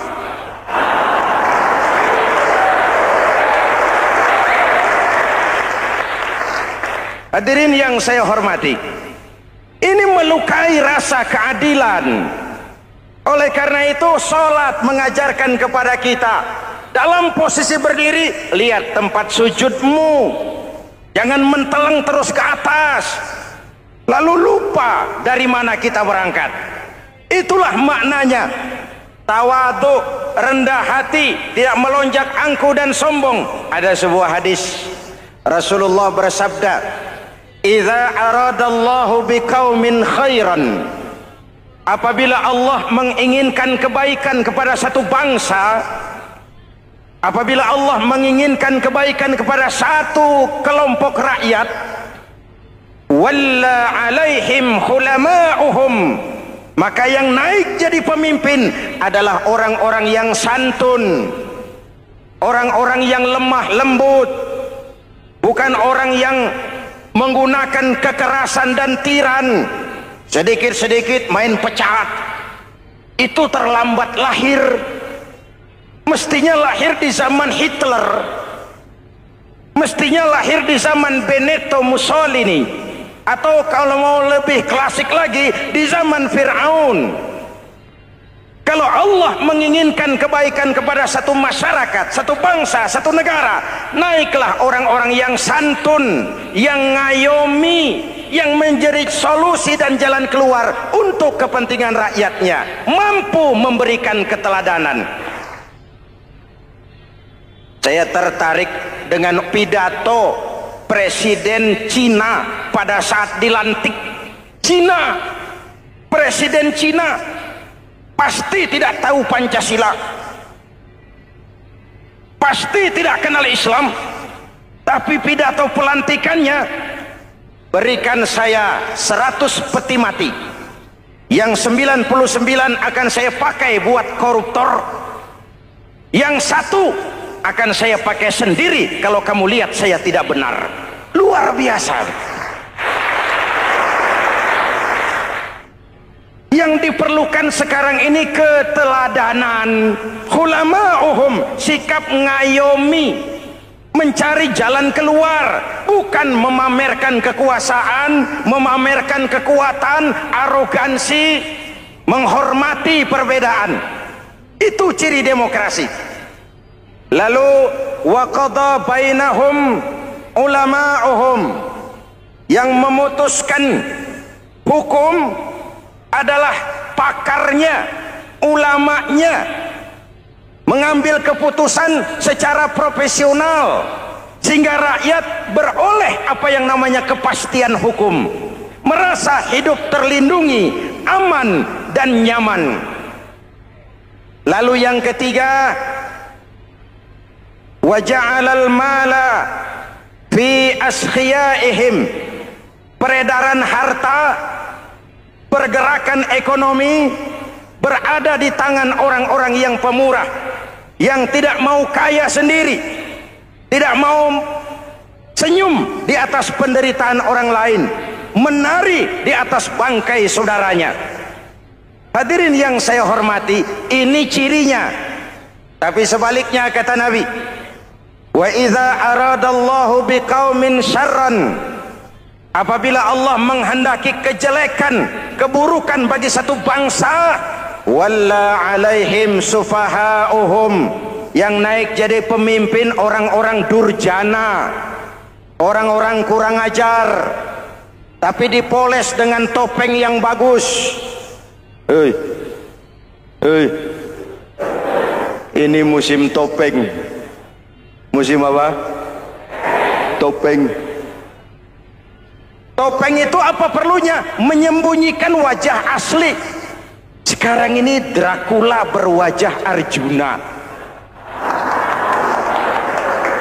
Ini musim topeng. Kita rakyat harus hati-hati dan punya filter, mampu memilah dan memilih. Walla alaihim sufaha'uhum wa qada bainahum juhaluhum. Yang memutuskan hukum, yang mengambil keputusan orang-orang bodoh. Wa ja'alal mala fi bukhalaihim. Peredaran harta, peredaran ekonomi jatuh di tangan orang-orang yang bakhil, yang tidak punya konsep menciptakan kemakmuran yang merata bagi seluruh rakyat Indonesia.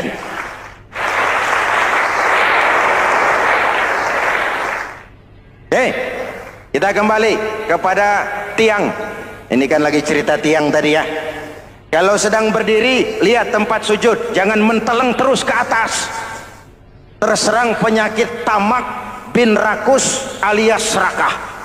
Nah, selesai. Anggota badan yang paling terhormat ini kepala. Ketika sujud, sama rendahnya dengan telapak kaki. Allahu Akbar, yang besar cuma Allah. Apa bedanya saya dengan saudara? Tidak ada, kecuali saya ngomong saudara dengerin. Kita sama-sama beribadah, sama-sama mencari nilai tambah di hadapan Allah. Apa saya lebih penting dari saudara? Belum tentu. Apa saya lebih hebat dari saudara? Belum tentu. Perasaan lebih penting, lebih hebat, lebih jago setan. Jelas? Ayo tundukkan kepala. Dia sama rendahnya dengan telapak kaki kita. Yang besar cuma Allah. Allahu Akbar. Lalu diakhiri dengan menebarkan salam. Assalamualaikum warahmatullah. Assalamualaikum warahmatullah. Menebarkan salam, mewujudkan rasa aman, damai, bukan menimbulkan keresahan. Hadirin yang saya hormati, ini karakteristik kita. Selesai sholat, kembali ke masyarakat, ajaran salam diterjemahkan. Apa? Rasulullah sallallahu alaihi wasallam bersabda, "Ufsus salam, wasilul arham, wa at'imut ta'am, wa sallu bil laili wan nasu niyam, tadkhulul jannata bisalam." Pertama, ufsus salam, tebarkan salam. Tebarkan salam itu bukan cuma kalau ketemu orang assalamualaikum, assalamualaikum. Ya, itu zahirnya. Tetapi hidup di tengah masyarakat memberikan rasa aman, rasa damai, menjadi pengayom bagi lingkungan, menjadi rahmah bagi semesta. Dalam Islam jangankan manusia, binatang saja dilindungi kok. Betul? Betul? Coba kalau belajar istinja itu kan makruh buang air kecil di tanah yang berlubang. Kenapa? Pertama, melindungi binatang yang ada dalam lubang. Siapa tahu di lubang yang saudara kencingi ada semut sedang rapat. Membahas Bologet jilid 2. Apa dosanya lalu mati dikencingi? Ini namanya rahmatan lis semut. Binatang saja dilindungi. Ada hadis, kalau kamu menyembelih hewan, sembelilah dengan cara yang terbaik.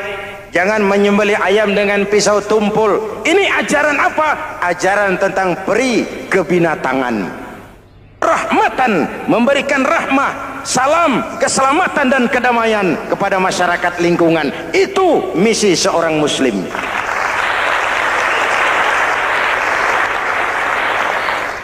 Hadirin hadirat ma'asyiral muslimin yang saya cintai, saya kembali kepada pesan Nabi tadi itu. Pertama, ufsus salam, sebarkan salam. Sekarang ini kan yang banyak sebarkan isu, sebarkan fitnah, hancurkan nama baik orang, hantam orang di mana-mana. Padahal yang diajarkan ufsus salam, sebarkan perdamaian, bukan permusuhan. Cari kebenaran, bukan kemenangan. Lalu yang kedua, wasilul arham, sambungkan silaturahmi, tegakkan semangat kekeluargaan dan persaudaraan.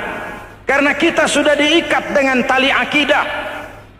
Mari kita saling bertanya setelah lewat hari-hari yang dimana kita seperti saling berhadapan, seperti tercabut dari akar budaya kita sebagai bangsa.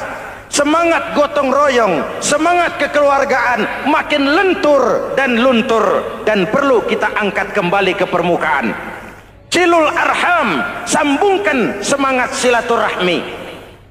Wa at'imut ta'am, berikan makan orang-orang yang kelaparan. Mempunyai kepekaan dan kepedulian. Jangan menari di atas penderitaan orang, jangan tersenyum di atas isak tangis tetangga. At'imut ta'am, mempunyai kepedulian yang tinggi. Wasallu bil laili wan nasu niyam, bangunlah di keheningan malam ketika orang sedang tidur. Istilah saya, kalau mau telepon Allah, jangan lupa nomor teleponnya, 44342. Jumlahnya 17. Zuhur, asar, maghrib, isya, subuh, 44342. Jangan ragu-ragu, kalau angka cukup telepon sambung. Kalau angka kurang, hati-hati salah sambung. Pak, mau sambung yang lebih cepat bagaimana? Bisa, selain nomor itu coba pakai sambungan langsung jarak jauh, namanya SLJJ. Kapan? Tengah malam. Kenapa tengah malam? Lebih murah. Lebih murah. Saluran kosong, telepon jarang yang pakai, orang banyak tidur.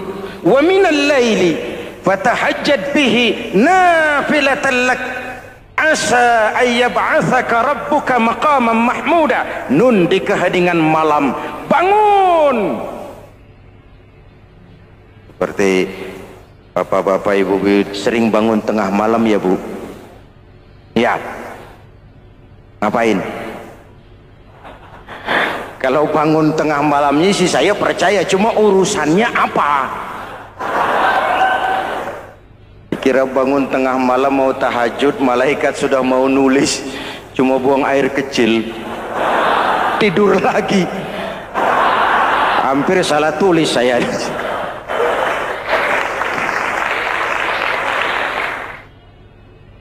Baik, fondasi sudah Pak, tiang siap.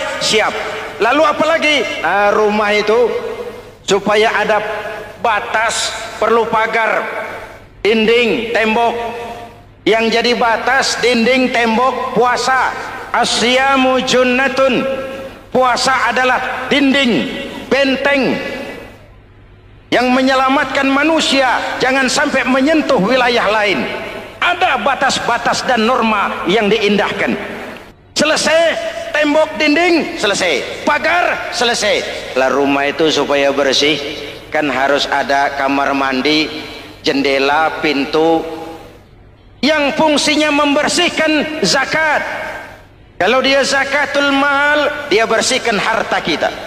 Kalau dia zakatul fitrah, dia bersihkan jiwa kita. Kalau dia zakatul tijarah, dia bersihkan bisnis kita. Kalau dia zakatul ma'adin, dia bersihkan barang tambang kita. Karena itu dalam kitab-kitab fikih dikatakan zakat itu adalah harta yang tu'khazu min aghniyaihim wa turaddu ila fuqaraihim. Kiai Haji Zainuddin Hamidi, atau dikenal sebagai Kiai Haji Zainuddin MZ, beliau lahir pada tanggal 2 Maret 1952. Kiai Haji Zainuddin MZ adalah seorang pemuka agama Islam di Indonesia yang populer melalui ceramahnya di radio dan televisi. Julukannya adalah Dai Berjuta Umat karena dakwahnya yang dapat menyentuh seluruh lapisan masyarakat. Dan ia pernah menjabat sebagai Ketua Umum Partai Bintang Reformasi, kemudian digantikan oleh Bursah Zarnubi. Kiai Haji Zainuddin MZ merupakan anak tunggal buah cinta pasangan Turmuzi dan Zainabun dari keluarga Betawi asli. Ayahnya yang pensiunan pegawai PLN adalah seorang yang taat beragama, sementara ibunya seorang ibu rumah tangga. Sejak umur 2 tahun, Kiai Haji Zainuddin MZ sudah ditinggal sang ayah. Untuk memenuhi kebutuhan hidupnya, sejak kecil Kiai Haji Zainuddin MZ sering membantu sang ibu untuk berjualan nasi uduk. Selama 6 tahun Kiai Haji Zainuddin MZ mengenyam pendidikan di bawah asuhan Kiai Haji Idham Chalid, ulama karismatik asal Kalimantan, sekaligus politisi ulung yang pernah menjabat sebagai Ketua MPR dan Ketua DPR pada periode 1971 sampai 1977. Kiai Haji Zainuddin MZ ini semakin dikenal masyarakat ketika ceramahnya mulai memasuki dunia rekaman. Kasetnya beredar bukan saja di seluruh pelosok Nusantara, tetapi juga ke beberapa negara Asia. Kiai Haji Zainuddin MZ pernah diangkat menjadi anggota Majelis Permusyawaratan Rakyat Republik Indonesia periode 1997 sampai 1999. Beliau pernah mengisi di suatu acara TV seperti acara Tabligh Akbar Ramadan, Indosiar mulai dari tahun 2000 sampai tahun 2001. Acara TV pengantar sahur dan berbuka puasa, Indosiar dari tahun 1999 sampai 2002. Dakwah puasa acara TV SCTV dari tahun 1991 sampai 2001. Kiai Haji Zainuddin MZ meninggal dunia pada 5 Juli 2011 dalam perjalanan menuju Rumah Sakit Pusat Pertamina karena serangan jantung dan gula darah. Ia meninggal setelah sarapan bersama keluarga di rumahnya Gandaria 1, Kebayoran Baru, Jakarta Selatan. Itulah biografi singkat dari beliau. Mari kita kirimkan Al-Fatihah untuk beliau, Kiai Haji Zainuddin MZ. Jikalau kuat fondasi, aman bangunan. Jikalau rapuh pondasi, lentur dan luntur bangunan. Maka kuat atau tidak kuatnya bangunan Islam kita bergantung kepada keyakinan dasar tadi, fondasi. Saya bersaksi tidak ada Tuhan selain Allah, artinya saya tidak akan menyembah kecuali hanya kepada Allah. Orang yang benar fondasinya beres sujudnya. Kalau saya yakin tidak ada Tuhan selain Allah, saya tidak akan minta rezeki kecuali hanya kepada Allah. Orang yang benar fondasinya, giat bekerjanya, jauh dari tipu menipu, jauh dari renten, jauh dari riba, jauh dari korupsi, jauh dari judi. Keyakinan memberikan warna terhadap bentuk kepribadian. Kalau saya yakin tidak ada Tuhan selain Allah, saya tidak akan pernah takut kecuali hanya kepada Allah. Saya tidak akan melarikan persoalan kecuali hanya kepada Allah. Saya tidak akan menggantungkan hidup kecuali hanya kepada Allah. Saya tidak akan minta tolong kecuali hanya kepada Allah. Meresap ke dalam jiwa. Untuk keyakinan seperti ini, orang-orang tua kita dahulu berlinang air mata, bersimbah darah, bahkan berkorban nyawa, melaksanakan hijrah untuk mempertahankan keyakinan. Ini intan paling mahal dan ini mutiara paling berharga. Zaman boleh berubah, tapi pondasi tidak boleh goyah. Masa boleh berganti, tapi pondasi jangan sampai mati. Karena iman kita hidup, untuk iman kita berjuang, dan dalam iman kita ingin kembali menghadap Allah Subhanahu. Masih ingat cerita tentang Bilal? Masih? Mengulang kaji saja. Bilal itu budak sahaya. Ketika masuk Islam, dipanggil oleh majikannya. Bilal, iya bos. Saya dengar kamu masuk Islam ya? Iya bos. Kok berani-beraninya kamu masuk Islam? Memangnya kamu budak siapa Bilal? Iya budak bos. Bos. Kamu kerja sama siapa? Sama bos. Bos. Yang gaji kamu siapa? Ya bos. Nah, kamu kan ngerti Bilal, kamu budak saya, kamu kerja dengan saya, yang gaji kamu saya, yang beri makan saya. Kenapa? Kok beraninya masuk Islam padahal kamu belum saya kasih izin? Bos, bos boleh beli badan saya, tapi jangan mimpi bisa membeli jiwa saya. Tuhan boleh kuasai badan saya, Tapi jangan mimpi bisa menguasai keyakinan saya. Saya memang benar Tuhan yang gaji, tapi kan saya digaji, saya kerja. Kerja itu kewajiban saya, gaji itu hak saya. Soal keyakinan, jangan ikut campur, bos. Kurang ajar kamu, Bilal. Biarin. Bilal, begini saja. Kalau kau mau meninggalkan keyakinanmu, meninggalkan Allah Tuhanmu, kau akan kami merdekakan. Tapi kalau kau tetap dalam keyakinanmu, kamu akan saya siksa sampai mati. Bagaimana? Jangan mimpi, bos. Lebih baik mati berkalang tanah daripada hidup bercermin bangkai.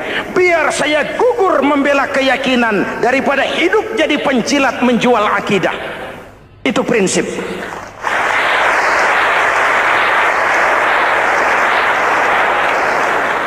Gendeng kamu. Ayo, siksa. Tangannya diikat, dihimpit dengan batu berat, dijemur dengan terik matahari padang pasir, terkelupas kulitnya, mengalir darah dari sekujur badannya, pecah bibirnya. Ayo Bilal, tetap bertuhan Allah dan kau akan mati di sini, atau kembali ke agama lama, kau jadi merdeka. Dari bibir yang pecah itu cuma keluar Allahu Ahad. Bilal budak badannya, merdeka jiwanya, maka namanya ditulis dengan tinta emas dalam sejarah. Kita zaman sekarang merdeka badan kita, tapi sering budak mental dan jiwa kita, maka sejarah tidak pernah mau mencatat kita.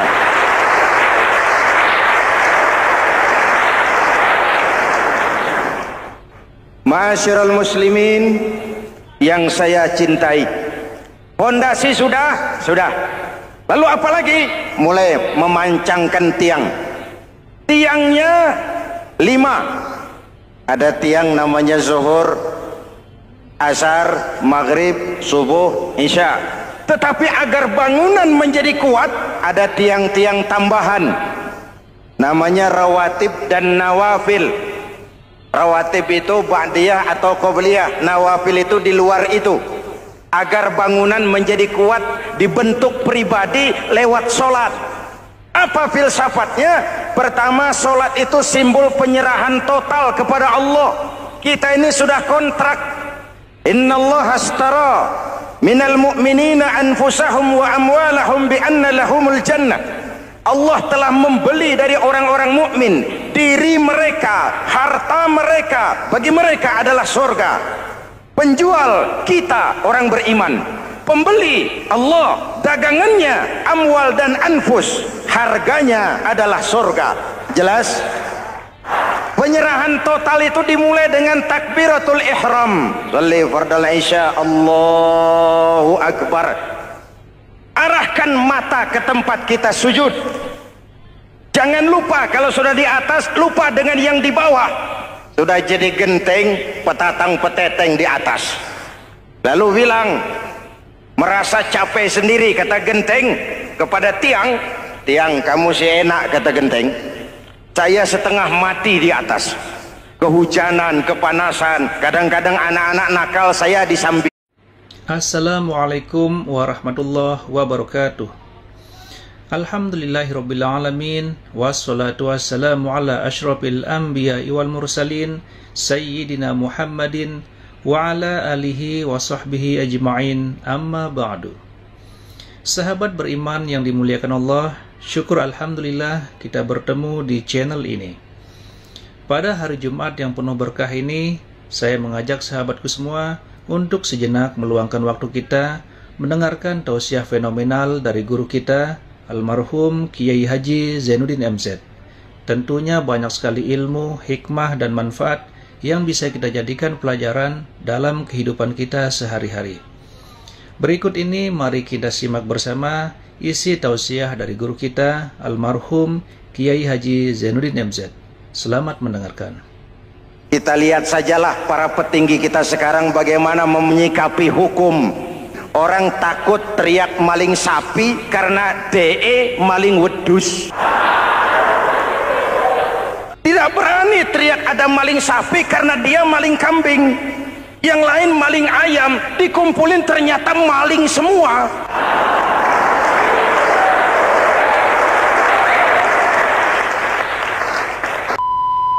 Assalamualaikum warahmatullahi Muhammadin wa ala alihi wa sahbihi ajma'in, amma ba'du. Hadirin hadirat ma'asyiral muslimin yang saya cintai, ada sebuah cerita pendek. Seorang pengendara sepeda motor ditangkap oleh Pak Polisi, lalu diperiksa. Ini motor siapa? Pinjam Pak. Helm? Pinjam. SIM? Pinjam. Kata Pak Polisi, tidak boleh begini. Marah yang naik sepeda motor. Pak Polisi bagaimana? Kok tidak boleh? Yang punya saja bilang boleh.